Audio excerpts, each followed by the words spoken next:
Hi, I'm Simbongile from Careers Portal, and today I will be joined by Aqeel Madhi from the Ahmed Kathrada Foundation, Nosipho Sithole from Siyavula Education, and Lethiwe Nkosi from Youth Capital.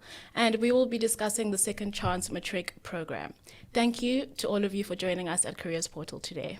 South Africa is plagued by unemployment, specifically youth unemployment. Here are some shocking stats to paint the picture. According to the most recent quarterly labor force survey, for the last quarter of 2020, young people recorded the highest unemployment rates across all ages. 6 in 10 young people between the ages of 15 and 24 are unemployed, and 4 in 10 young people between the ages of 25 and 35 are unemployed. We are losing a lot of potential. We have covered the issue of youth unemployment before on this channel, and as we know, it is a long-standing issue in South Africa.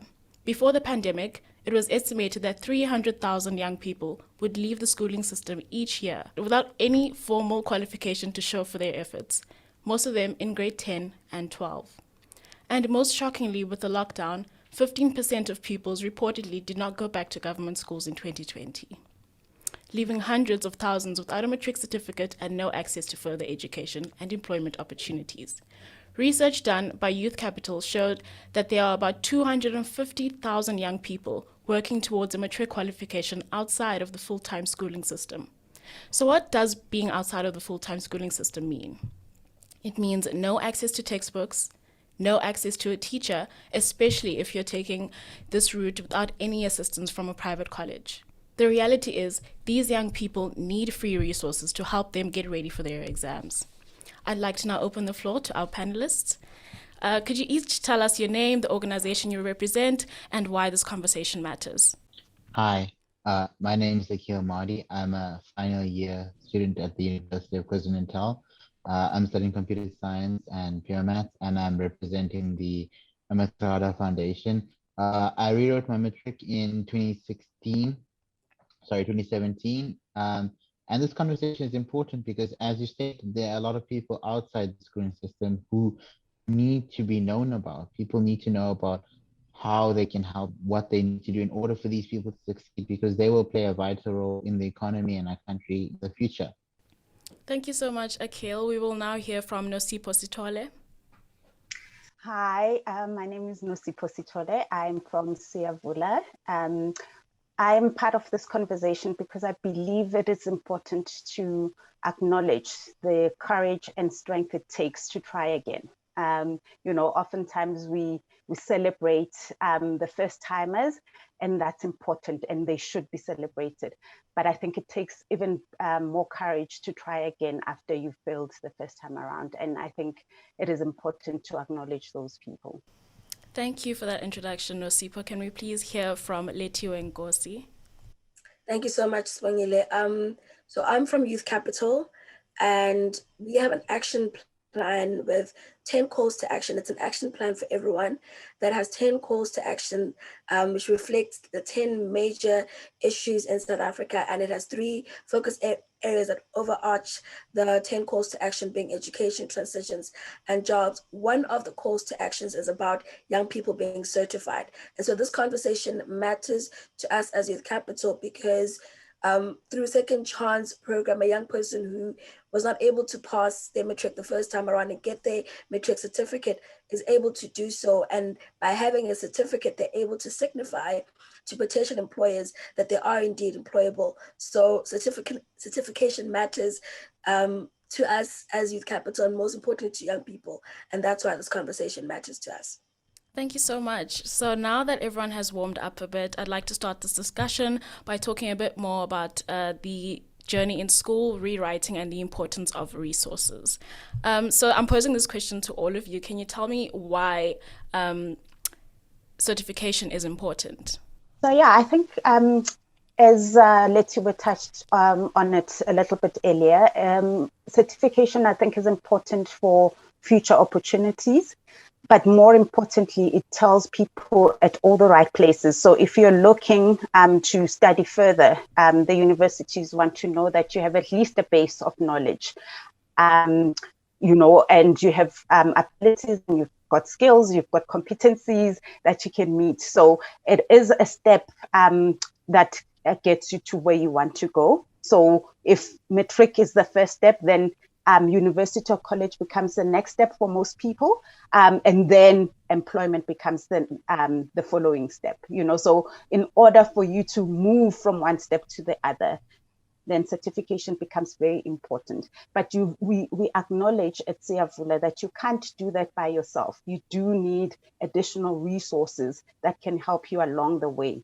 We know, for instance, with second chances, that if they're not with a private college, they're doing this by themselves. So they're on the journey by themselves, and it can be really lonely.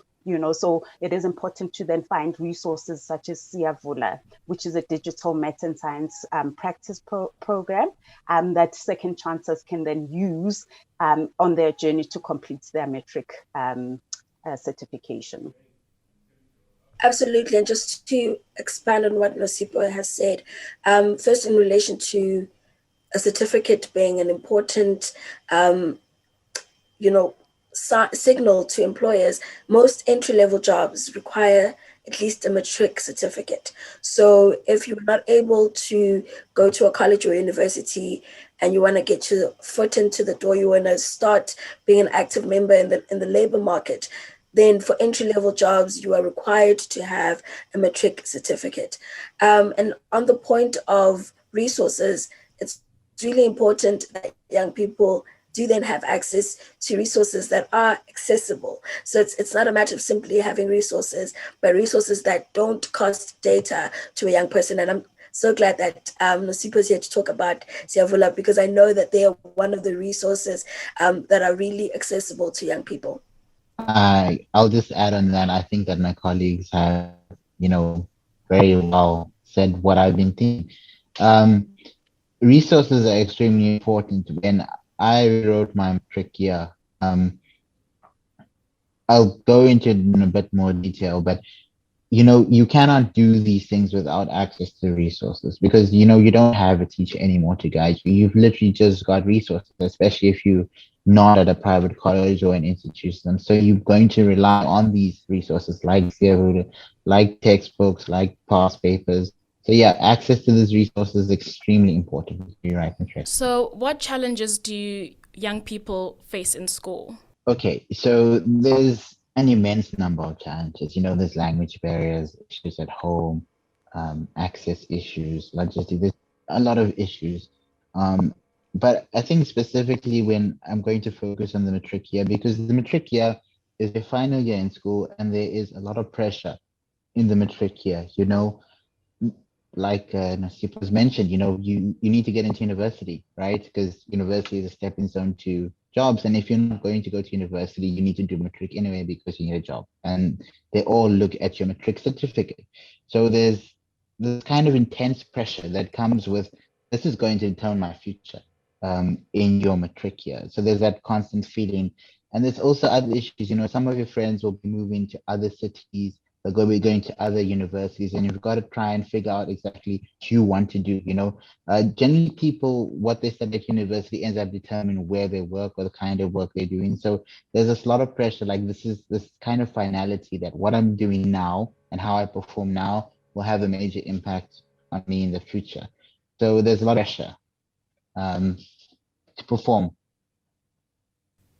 Anyone want to add on that? Yeah, I think just also the resources at the different schools are very different. We know that some schools are very poorly resourced. So from anything as basic as textbook availability, so there's already those challenges to get through whilst you're still in school. So, so those are some of the challenges, and the teachers are trying their level best to get the learners through matric. So it's really important again to have additional resources.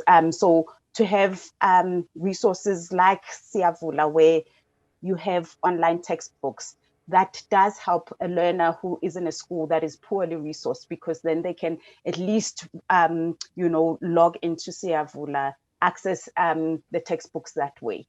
So there are some ways that we can work with learners who are coming from poorly resourced schools.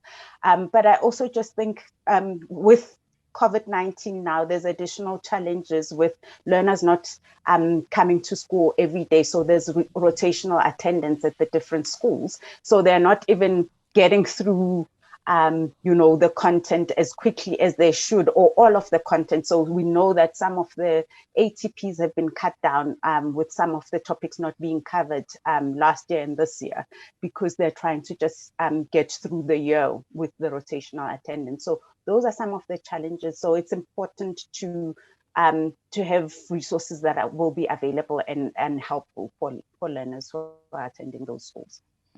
Thank you so much for sharing your thoughts on that. So can you tell us a bit more about the Second Chance Matric Programme and how it works, and where can people find support? Okay, so when I wrote my matric in 2017, I had finished my matric in 2016 and I had received my marks and I was disappointed in them. So I didn't really know where to rewrite. I approached my school, they didn't really offer too much help. People around me, they weren't sure. I'm not even sure how my mother figured it out. She figured out that we needed to go to the Department of Education. So yeah, I went to the Department of Education and I registered to rewrite there. So yeah, that is basically how I started my rewrite. And then, once that happened, there was a lot of complications because where I was staying, it was about a 28-minute drive to the place where you rewrite your matric. And then, there's this whole issue of being isolated for a whole year, because when you're at school, you have constant tests, you have peers, you have teachers, right? And when you're writing matric, there's no one. If you don't go through a private college, if you are writing by yourself, which I did for my matric year, it's extremely isolating because essentially you can end up seeing no one. So yeah, that was just some of my experience regarding the matric rewrite and how I eventually figured out how to rewrite my matric. So how does the Second Chance Matric Programme work for young people in general? Okay, so I believe that in general, you have to obviously contact institution or the Department of Education, and you register to rewrite, and then so once you've registered to rewrite, you rewrite your matric exam at the end of the year. That's how it works. So you've told us a bit about your personal experience. Can you tell us why resources are critical? In my matric year, I didn't go to an institution because I found it very expensive, and I found that they weren't offering the kind of support and resources that I need. So obviously when you're in high school, you have teachers around you. So in my matric rewrite, I did both maths and physics, and I improved my maths by about 4% and my physics mark about 16%. But there's a stark difference between the two, because with physics, I had help with a tutor. He tutored me and he gave me access to a whole bunch of resources, and he provided feedback. And I definitely think that played a huge part in such the stark differences between my maths mark and my physics mark, because my physics mark was 4 times as high as my maths mark. So having access to resources like a teacher, like a person who can guide you, good past papers, someone who can explain things to you, these kind of things have massive impacts on how you do.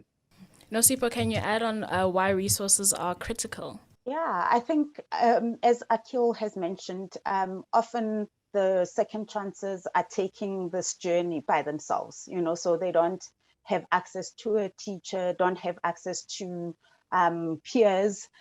So it's important that they have at least access to some resources that can help them on the journey of rewriting their matric exams. So I'll speak specifically around Siyavula, for instance, that with Siyavula, once you've registered on the site, you also have the ability to go back to other grades to go and get that base of knowledge.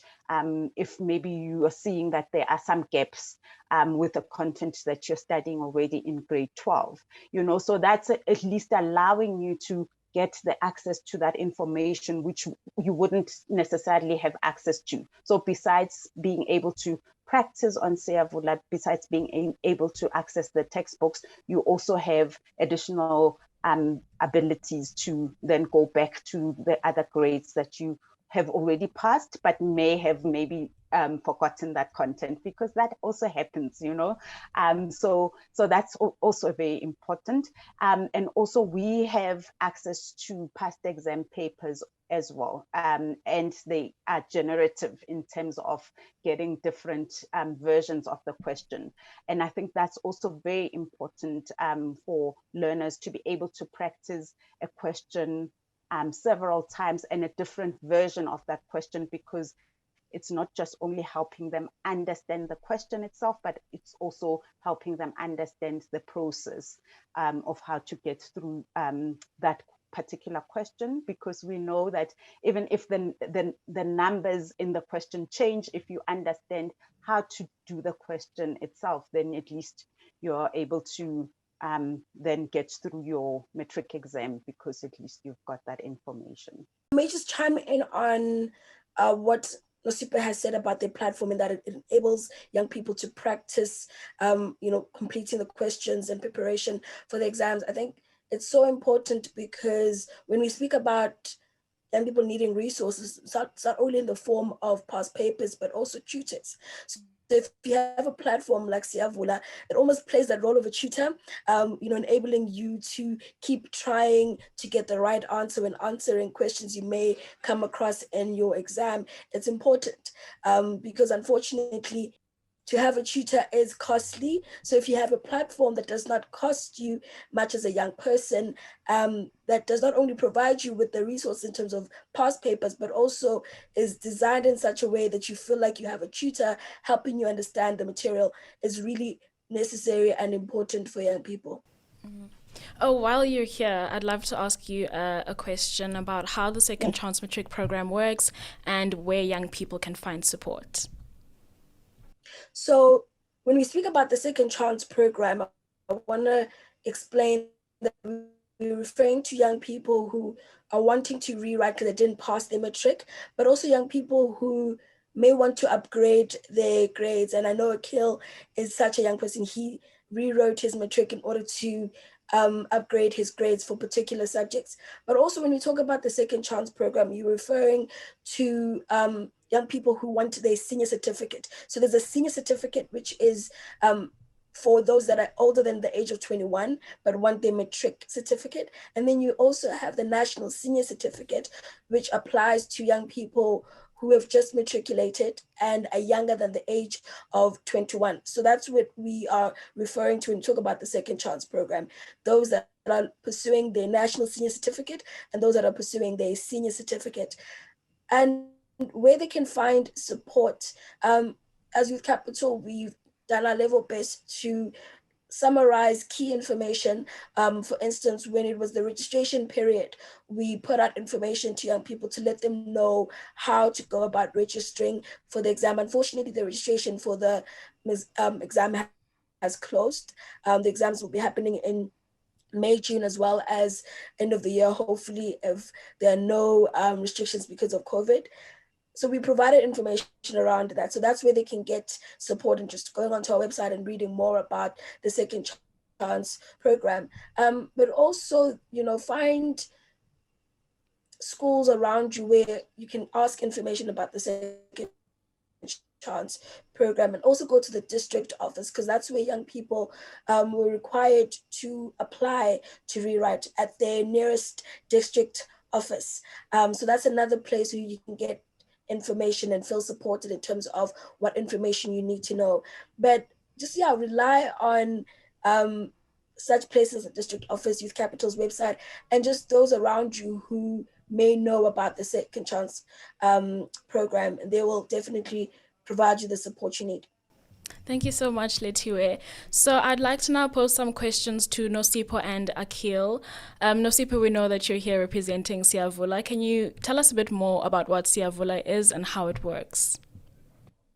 Okay, so Siyavula is an online maths and science practice program. So learners just need a device, any device, so from a cell phone to a tablet to a laptop, that they can use to access the internet. So even if it's a basic smartphone, that if it can access the internet, then they can access Siyavula with that.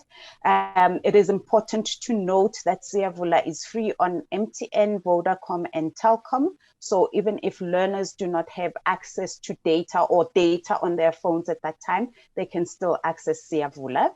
So our program is accessible through our website, which is www.siyavula.com. We also do have an app that can be downloaded from the Google Play Store.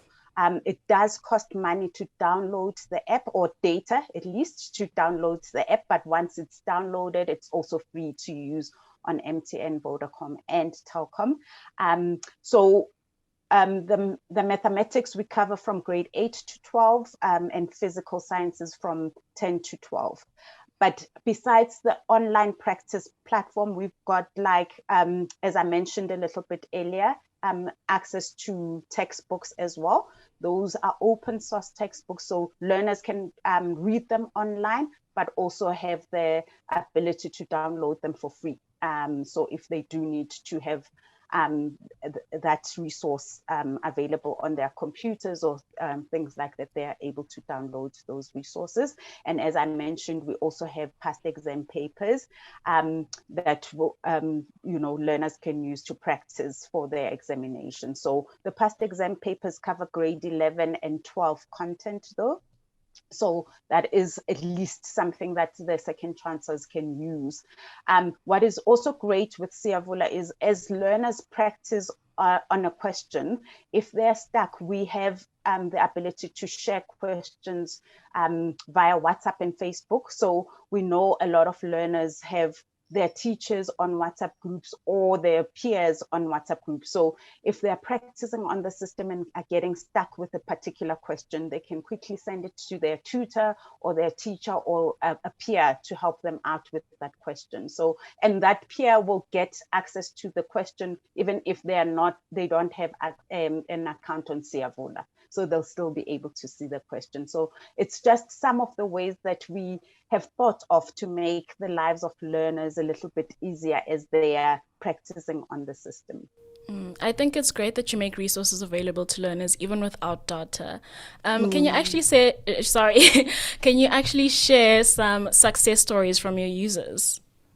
Yeah, so it's amazing because we find that some self-motivated learners actually do work ahead of the teachers. So for instance, if they know there's trigonometry coming up, they don't wait for the teacher. They're already starting on the website or on the app and practicing those questions ahead of the lesson in the classroom. So we find those learners who are actually going ahead and working by themselves tend to do better in class. And actually our research has shown that if learners are practicing on the system and are doing at least 25 exercises in a month, and that's really works out to about 1 exercise per day, those learners do show an improvement in their school results. We also have a public leaderboard on our website where we actually highlight those learners who have gone ahead and mastered all the sections. So you find some learners have already 100% mastery. And that is just an indication that if they were to sit for an exam right now, that's how well they will do in their grades, in the exams in their grades. So we've seen learners passing really nicely for their matric exams, but also learners in lower grades who are excelling in their schools because they've been using Siyavula. So we really encourage this idea of practicing for mastery instead of just repeating the same question over and over again. So we want learners to be efficient and to practice effectively on the system. And actually the system does show learners as they progress through a section. We've got stars that light up to show learners you are now very close to mastering this section, so now you can move on to something else. Akil, you're one of the many young people who had access to Siyavula. Can you tell us a bit about your experience?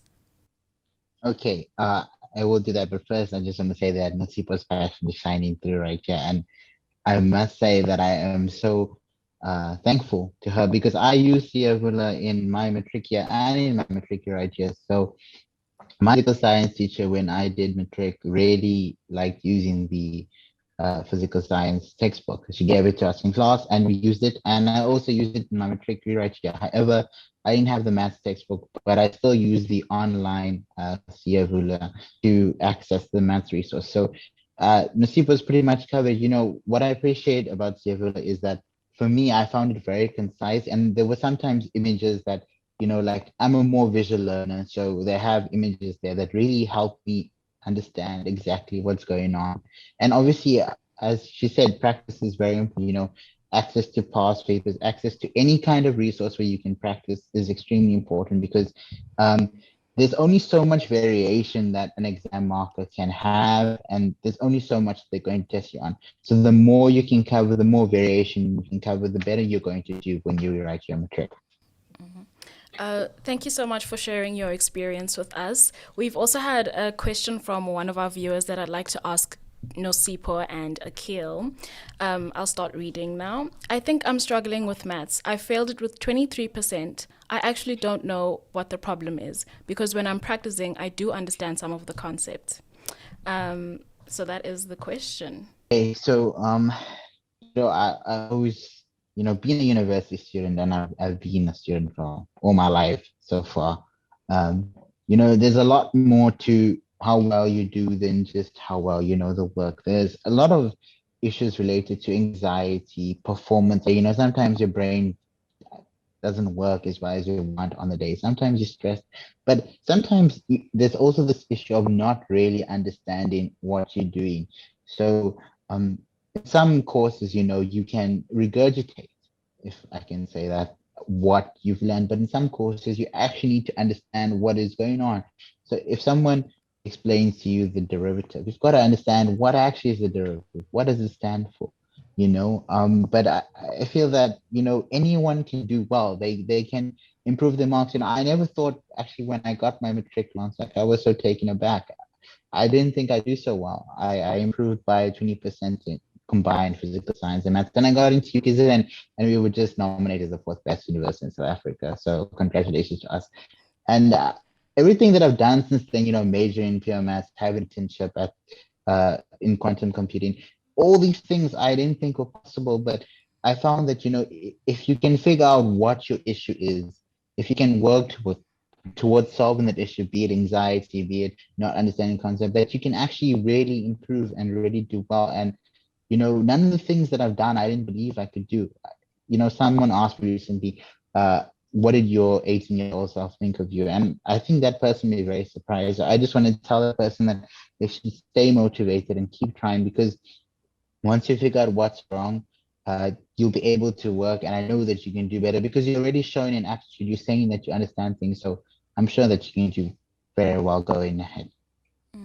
Thank you for that. Nosipho, do you have any comments?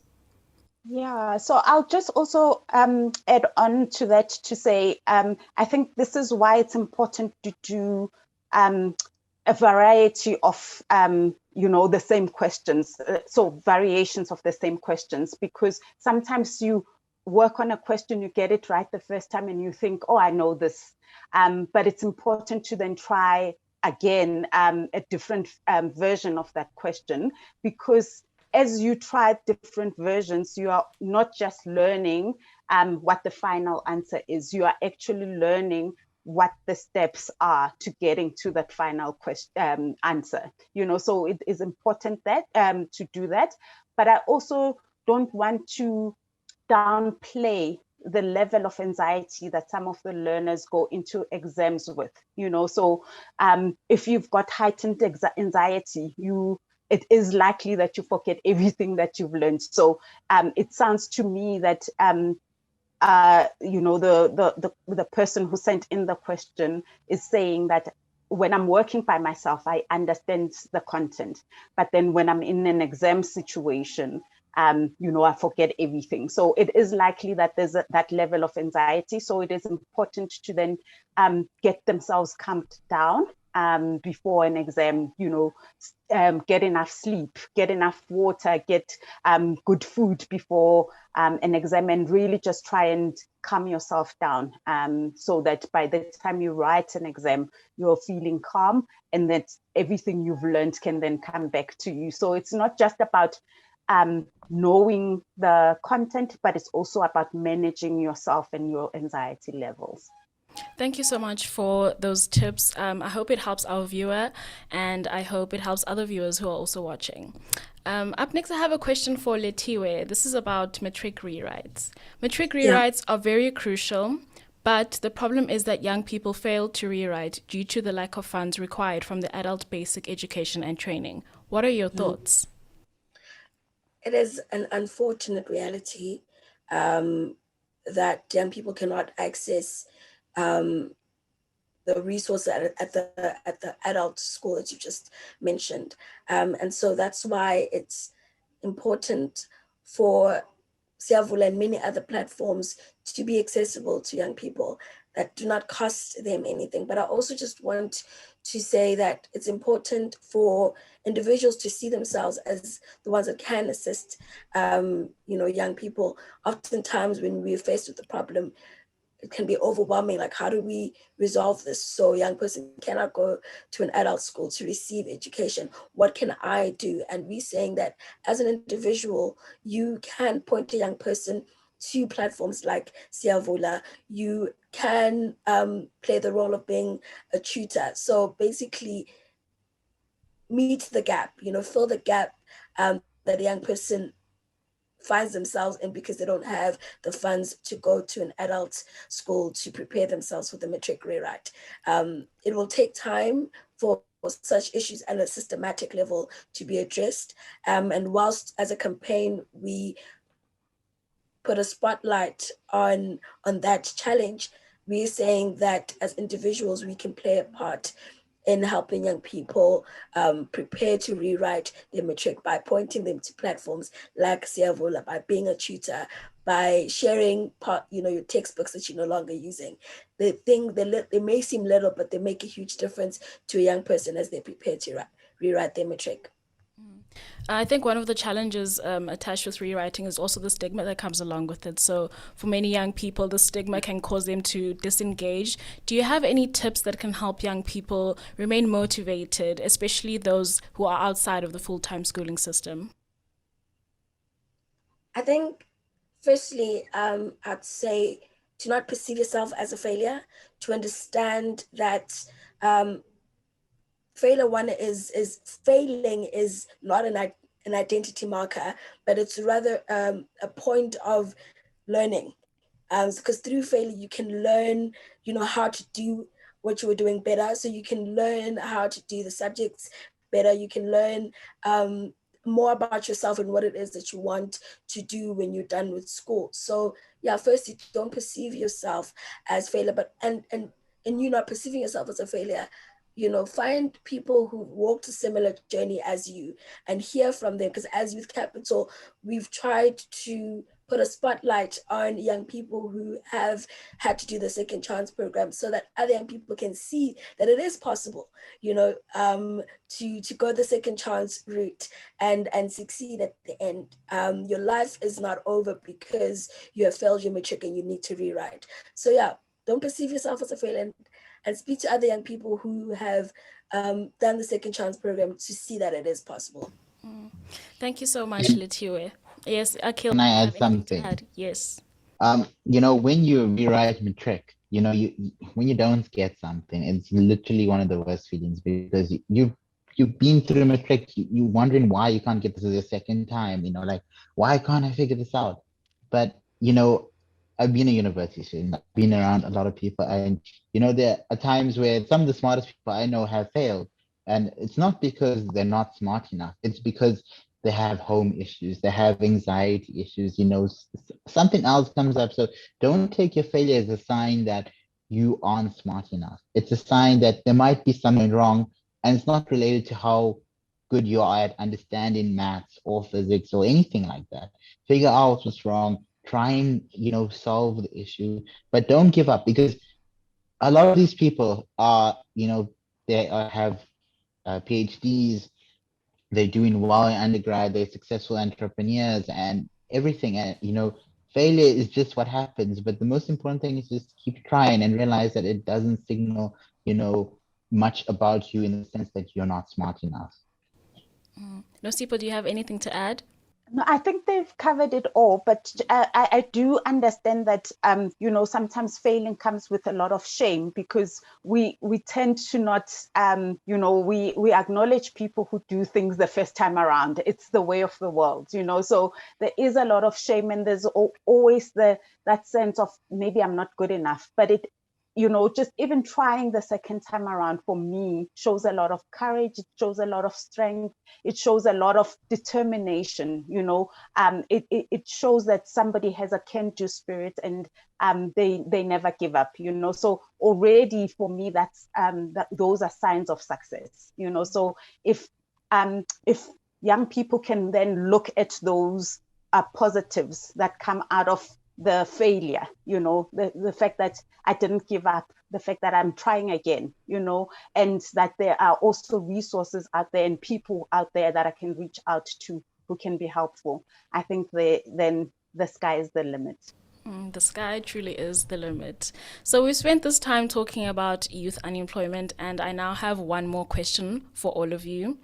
We know that we need to work in order to solve youth unemployment, as well as provide resources for young people in order to help them complete their education. What more can we do to help young people?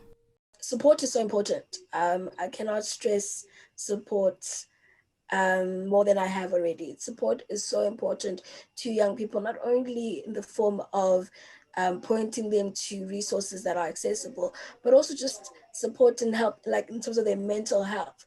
Akil spoke about how stressful it is for a young person at school as they prepare. Asking them how they're doing, a simple question of how are you doing makes them feel like they're not alone on the journey. So psychosocial support is important to young people in the education journey. And yeah, that's the more that we can do.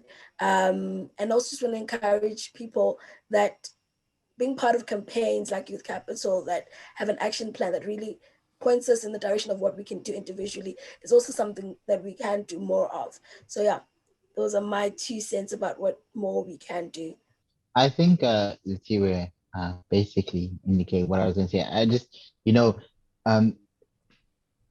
people who write the matric, no one really knows what it's like, because most people have been through the school system, but not many people have been through matric, right? I know most parents haven't been through this, your peers haven't gone through this, but all humans have the capacity for compassion. So as you said, reach out to someone who's struggling, speak to them, ask them how they're doing, offer any support that you can, and the smallest amount of support goes a long way. Just that little bit of encouragement to keep going can build momentum and push that person to really do well. And I'd also just add to say that I think also for the second chances themselves, it's important for them to reach out to other people. It's also very hard for others to know when you're struggling if you're not speaking up. There are learners who might also be writing exams this year, so reach out to those. There are also first-time matriculants. They might be a little bit behind in terms of the content that they have to do, but you can come together and create study groups, and at least they can be cheerleaders for you as you write your exams a little bit earlier than them, and they can learn some things from you once you've rewritten your exam. So whilst it can be a lonely journey, I think it is important to come out of your shell and ask for help when you do need it. Thank you so much to all of you for joining us today. This has been a very insightful discussion, and I'm sure our viewers will have something to take away from it. Thank you so much to all of you. Bye. Thank you. Thank you. Bye.